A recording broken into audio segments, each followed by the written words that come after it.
যাচ্ছি শ্বশুরবাড়ি, তাই শ্বশুরমশাই আর বর দুজনেই চলে এসেছে আমাদেরকে নিতে। তারপর তো খাওয়া দাওয়া সেরে একটু রেস্ট নিয়ে রেডি হয়ে নিয়েছি বেরোনোর জন্য। আর বেরোতে পারছিলাম না, কারণ বোন গিয়েছে পিকনিকে, ও আসবে, তারপর আমরা দেখা করে বেরিয়ে পড়বো।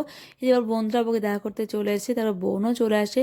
বোনের সঙ্গে দেখা সাক্ষাৎ করে আমরা বেরিয়ে পড়ি। আমাদের বেরোতে সন্ধে হয়ে গিয়েছিল, মোটামুটি 5:30 পৌনে 6টা বেজে গিয়েছিল। তো বাবুরও দেখো প্রচণ্ড ঘুম পেয়েছে, দুপুরে যেহেতু ঘুমায়নি, সারাদিন খেলাধুলাই করেছে, তাই গাড়িতেই ঘুমিয়ে পড়ে। আর ও ঘুমিয়ে পড়লে আমার জার্নিটা পুরো শান্তি থাকবে। তো যাই হোক, এখনো 2 থেকে 2.5 ঘন্টার জার্নি, যাই না কতক্ষণ ঘুমাবে। তো যাই হোক, বর আমার সঙ্গে এরকম করবে আমি কোনোদিনও ভাবতে পারিনি। বাপের বাড়ি আসার সময় বরকে আমি বলেছিলাম আমি 15 দিন থাকবো, বর বলেছে ঠিক আছে সেটাই করবে। আর আমার আসার মাত্র আজকে 6 থেকে 9 দিন হয়েছে।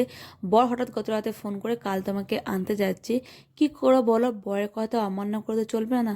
তো যাই হোক না কেন, আমি তো অনেকক্ষণ জার্নি করে শ্বশুরবাড়ি পৌঁছে গেলাম। তো সাবস্ক্রাইব করে যাবে, তো বাই।